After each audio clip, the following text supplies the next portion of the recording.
Hello my dear students, তোমালোক সকলোকে মোৰ ইউটিউব চেনেলৰ তৰফৰ পৰা পৰীক্ষাৰ বাবে শুভকামনা জনালো। আজি আমি এই ভিডিঅ'টিত ইংৰাজী যি আমি ট্ৰান্সলেশ্যন কৰোঁ, এই ট্ৰান্সলেশ্যনত 6 মাৰ্কছ থাকে আৰু তাৰ অল্টাৰনেটিভ আমাৰ সাবষ্টেন্স ৰাইটিং থাকে। এই ট্ৰান্সলেশ্যনবিলাক কৰোঁতে আমি কোনবিলাক কথা আমি মনোযোগ দিব লাগে, কোনবিলাক কথাত আমি বেছিকৈ গুৰুত্ব দিব লাগে, আমি কেইটামান উদাহৰণ সৈতে আমি সেইখিনি আলোচনা কৰিম।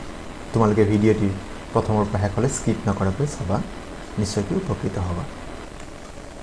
মৰমৰ ছাত্ৰ ছাত্ৰীসকল, তোমালোক সকলোকে মোৰ ইউটিউব চেনেল নুৰুল আলম নাজিলৈ আন্তৰিক স্বাগতম জনাইছোঁ। যদিহে তোমালোকে প্ৰথমবাৰৰ বাবে মোৰ চেনেলটি চাই আছা, চেনেলটি ছাবস্ক্ৰাইব কৰিবলৈ আশা থাকিল আৰু কাষত থকা বেল আইকনটো প্ৰেছ কৰি দিলে পৰৱৰ্তী সময়ত যিমান ভিডিঅ' আপলোড কৰিম তাৰ ন'টিফিকেশ্যনসমূহ তোমালোকে সোনকালে পাই যাবা। আহাচোন বাৰু আজিৰ ভিডিঅ'ৰ বিষয়বস্তু সম্পৰ্কে আমি জানি ল'ম। আমি কেইটামান বাক্য লৈছোঁ, বাক্যকেইটা আমি কেনেকৈ ট্ৰান্সলেট কৰোঁ তাৰে জানি ল'ম। প্ৰথম বাক্য দি আছে, মই এজন ভাৰতীয় নাগৰিক। এই বাক্যটো লিখোঁতে ইয়াৰ যদি ট্ৰান্সলেশ্যন হ'ব, আমি সকলোখিনি জানোৱেই। আমি বহুত সময় কি হয়, ইয়াৰ ট্ৰান্সলেশ্যন হৈছে I am N Indian citizen. এই আমি বহুত সময় কি কৰোঁ, আৰ্টিকল আমাৰ ভুল হৈ যায়। কাৰণ বহুত আমি এই মানুহ এজন বুজায় বা এটা বুজায়, এন মানুহ, কিন্তু ইয়াত আমি চাব লাগিব ইণ্ডিয়ান শব্দৰ প্ৰথম আখৰটো কি আছে, ভাৱেল আছে। গতিকে এই কথাখিনি আমি মনোযোগ দিব। বহুত সময় আমাৰ কি হয়, বাকী ট্ৰান্সলেশ্যনখিনি শুদ্ধ হয়, আমাৰ আৰ্টিকল বা প্ৰিপ'জিশ্যনৰ মাৰ্ক কেতিয়াবা ভুল হৈ যায়। গতিকে আমি এই বিষয়ে অলপ সতৰ্কতা অৱলম্বন কৰাটো ভাল। দ্বিতীয় বাক্যটো দিয়া আছে, ভাৰতবৰ্ষ এখন বিশাল দেশ। India is a vast country or large country. আমাৰ ইয়াতে যিকোনো দুটা শব্দৰ এই দুটাৰ যিকোনো আমি এটা লিখিব পাৰোঁ। গতিকে ইয়াত আমাৰ এনেকুৱা নহয় যে আমি কেৱল ভাষ্ট লিখিলেই শুদ্ধ হ'ব, এনে নহয়, দুটা লিখিলেই, যিকোনো এটা লিখিলেই আমাৰ শুদ্ধ হ'ব। আমি ট্ৰান্সলেশ্যনৰ ক্ষেত্ৰত আৰু এটা বস্তু আমি মনোযোগ চাব লাগে যে আমি যি শব্দবিলাক ব্যৱহাৰ কৰি আছোঁ সেই শব্দবিলাকৰ বানানখিনি শুদ্ধ হয়। কাৰণ এটা বাক্যৰ কাৰণে আমাৰ 1 নম্বৰকৈ দিয়া থাকে, গতিকে আমি সেইখিনি বৰ সুন্দৰকৈ লিখিব লাগে, লগতে তাৰ বানান বা সেইবিলাক বানানৰ প্ৰতি আমি গুৰুত্ব দিব লাগে। পৰৱৰ্তী বাক্য, অসম ভাৰতৰ এখন সৰু ৰাজ্য। আমাক কেতিয়াবা এই ৰাজ্যৰ ঠাইত আমাৰ এতিয়া কেতিয়াবা কি দিয়ে, শব্দটো প্ৰদেশ বুলিও কেতিয়াবা দিয়া থাকে। একেই কথাটো যেতিয়া প্ৰভিন্স লিখোঁ, ইয়াত আমি দেখা পাইছোঁ যে Assam of India is a small state, বা আমি এনেকৈ লিখিলেও হ'ব, Assam is a small state of India. আমি দুয়োটা লিখিলে শুদ্ধ হ'ব, আছাম অফ ইণ্ডিয়া মানে ভাৰতৰ অসম এখন সৰু ৰাজ্য, এটা ষ্টেট। আৰু যদি প্ৰভিন্স দিয়া থাকে আমি প্ৰদেশ বুলি আমি লিখিব পাৰোঁ। প্ৰদেশ দিয়া থাকিলে আমি প্ৰভিন্স লিখিলেও হ'ব। পৰৱৰ্তী বাক্যলৈ আগবাঢ়িছোঁ, ই ভাৰতৰ উত্তৰ পূব দিশত অৱস্থিত। ইয়াত আমি ইয়াৰ উত্তৰটো হ'ব ইট ইজ। ই বুলি কওঁতে অসমৰ কথা আচলতে বুজোৱা হৈছিল। It is situated in the north east of India. আমি জানো যে যিখিনি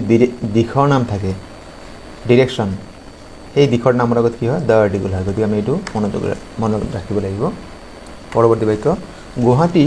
অসমৰ আটাইতকৈ ডাঙৰ চহৰ। আমি এইটো ছুপাৰলেটিভ ডিগ্ৰী হয়, গতিকে আমি এইবিলাক চাব লাগিব। Guwahati is the biggest. আমি ছুপাৰলেটিভ ডিগ্ৰীৰ যিটো শব্দ হয়, ছুপাৰলেটিভ ৱৰ্ড হয়, তাৰ আগত আমি দ্য আৰ্টিকল ব্যৱহাৰ কৰোঁ। Guwahati is the biggest city of Assam. পৰৱৰ্তী বাক্য, গুৱাহাটী ব্ৰহ্মপুত্ৰ নদীৰ পাৰত অৱস্থিত। Guwahati is situated on the bank of the Brahmaputra. আমি জানো যে আৰু এইটো বেলেগ ধৰণে লিখিব পাৰোঁ, Guwahati stands on the bank of the Brahmaputra. আৰু এইটো কথা যে আমি যেতিয়া যিকোনো নদীৰ নাম লিখিছোঁ তাৰ আগত আমি দ্য আৰ্টিকল ব্যৱহাৰ কৰোঁ। গতিকে এই কথাবিলাক আমি মনোযোগৰে চাব লাগে।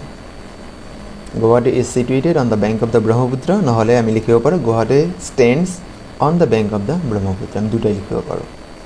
পৰৱৰ্তী বাক্যলৈ গৈছোঁ, অসম এখন ধুনীয়া প্ৰদেশ বা ৰাজ্য। Assam is a beautiful state. আমি ইয়াতে প্ৰদেশ লিখিলেও আমি ষ্টেট লিখিব পাৰোঁ, গতিকে ইয়াত কোনো অসুবিধা নাই। পৰৱৰ্তী বাক্য, শ্ৰীমন্ত শংকৰদেৱ অসমৰ মহানতম ব্যক্তি। Srimanta Sankardev is the greatest person of Assam. ইয়াত আমি ছুপাৰলেটিভ ডিগ্ৰী, মহানতম আছে, greatest person of Assam. Superlative হোৱাৰ বাবে আমি ইয়াতে কি ব্যৱহাৰ কৰিছোঁ, দ্য আৰ্টিকল ব্যৱহাৰ কৰিছোঁ। আৰু বাকীখিনি আমি যিহেতু এজন মানুহৰ নাম, আৰু আমি সদায় জানো যে মানুহৰ নাম, ঠাইৰ নাম আমি সদায় কি কৰোঁ, কেপিটেল লেটাৰেৰে আমি আৰম্ভ কৰোঁ। সেই কথাটো তোমালোকে গুৰুত্ব দিবা। পৰৱৰ্তী বাক্য, ৰমেন এজন সাধু ল'ৰা। ইয়াতে আমাৰ বহুত সময় কনফিউজন হয় সাধুৰ ইংৰাজী আমি জানো অনেষ্ট গতিকে আমাৰ ইয়াতে কি হয় আৰ্টিকুলাৰ বহুত সময় ভুল হৈ যায় কাৰণ অনেষ্ট আমি দেখা পাইছোঁ যে ইয়াতে কি হয় কনসনেন্ট আৰম্ভ হৈছে গতিকে ইয়াৰ আগত আমি যে বহুতেই আমি কি কৰোঁ এই আৰ্টিকুল ব্যৱহাৰ কৰোঁ কিন্তু আমি দেখা পাইছোঁ যে এই বাক্যটোৰ যিটো শুদ্ধ উত্তৰ হয় সেইটো হৈছে ৰমেন ইজ এন অনেষ্ট বয় কাৰণ অনেষ্টৰ এই যিটো এইচ আমাক লেটাৰ দিয়া আছে এই এইচ লেটাৰটো ইয়াতে উচ্চাৰণ নহয় সাইলেণ্ট হৈ থাকে ওৰ আগৰ যিটো এইচ আছে এইটো সাইলেণ্ট হৈ আছে গতিকে ইয়াতে আমাৰ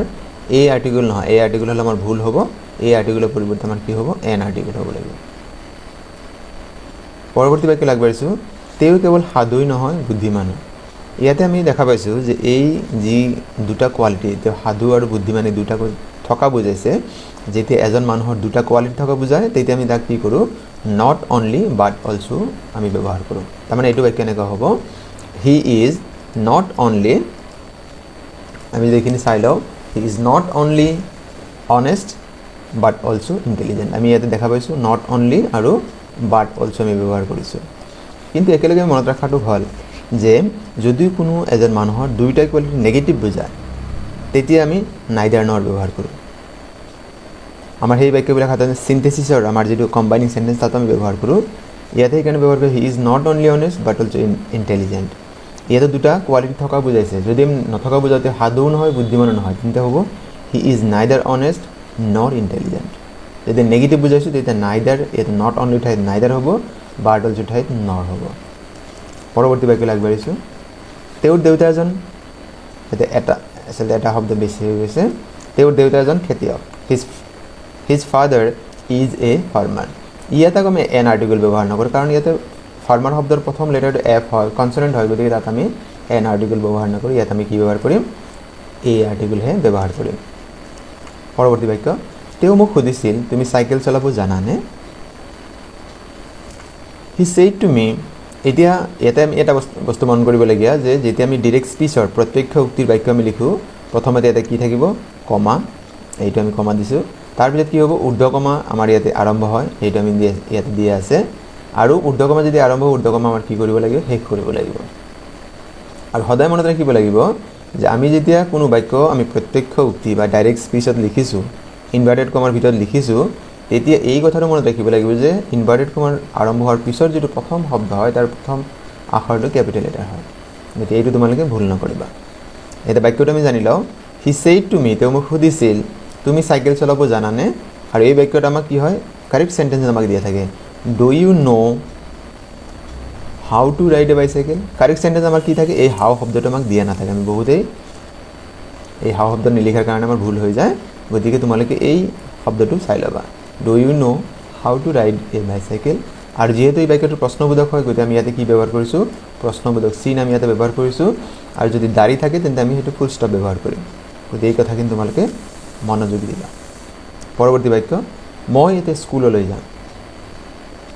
এইটো চাব লাগে যদি কোন টেন্সৰ হয় যাম এইটো কামটো হ'বলৈ বাকী আছে গতিকে এইটো কি হ'ব ফিউচাৰ টেন্সৰ হয় গতিকে আই শ্বেল গ' টু স্কুল নাও এতিয়া যিহেতু আছে সেইকাৰণে আমি কি ব্যৱহাৰ কৰিছোঁ নাও ব্যৱহাৰ কৰিছে আৰু মানে ফিউচাৰ ইনডিফিনিট টেন্সত ফাৰ্ষ্ট পাৰ্চনৰ লগত মানে আই আৰু উইৰ লগত কি ব্যৱহাৰ কৰা হয় শ্বেল ব্যৱহাৰ কৰা হয় তাৰপিছত ভাৰ্বৰ মূল ৰূপ হয় যেনেকৈ আই শ্বেল গ' টু স্কুল নাও কিন্তু ইয়াতে যদি মই লিখোঁ তুমি যাবা তেতিয়া ইউ উইল হ'ব তেওঁ যাব হি উইল কাৰণ ছেকেণ্ড আৰু থাৰ্ড পাৰ্চনৰ লগত সাধাৰণতে উইল ব্যৱহাৰ হয় পৰৱৰ্তী বাক্য আমি আগবাঢ়িছোঁ ৰমেনে খোজকাঢ়ি স্কুললৈ যায় এতিয়া এই কথাটোত আমি চাব লাগে ৰমেন যিহেতু এইটো প্ৰেজেণ্ট ইনডিফিনিটৰ হয় গতিকে কি হৈছে Ramen subject third person singular number সেইকাৰণে ভাৰ্বৰ লগত কি হৈছে ই এছ ব্যৱহাৰ হৈছে Ramen goes to school on foot ইয়াত আমি এটা বস্তু মন কৰিব লাগে যে যদি আমাক বাক্যত এই বাক্যটোত আমাক যিহেতু খোজকাঢ়ি যোৱাৰ অৰ্থত বুজাইছে গতিকে ইয়াতে আমাৰ কি ব্যৱহাৰ কৰিছোঁ আমি অন ফুট এইটো কিন্তু যদি আমাক ইয়াত দিয়া থাকে যে ৰমেনে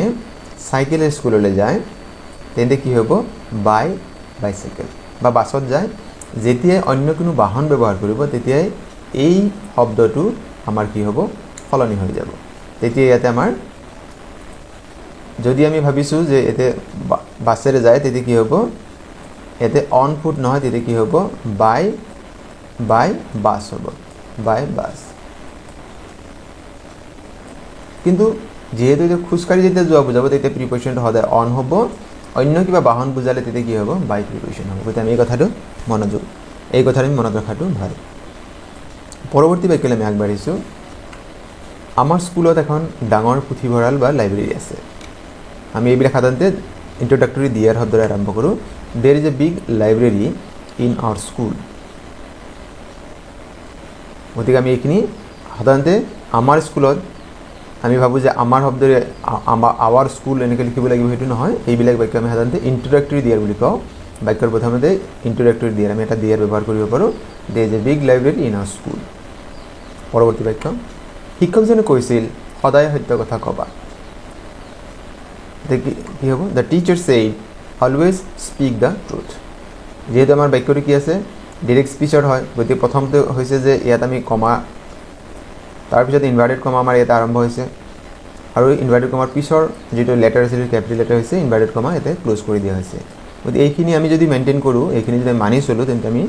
ট্ৰান্সলেশ্যন সম্পূৰ্ণ নম্বৰ আমি পাম পৰৱৰ্তী বাক্যলৈ আগবাঢ়িছোঁ ছাত্ৰ ছাত্ৰীসকলে এঘণ্টা ধৰি খেলি আছে এই বাক্যটো আমাৰ কি হয় প্ৰেজেণ্ট পাৰফেক্ট কণ্টিনিউৱাছ টেন্সৰ হয়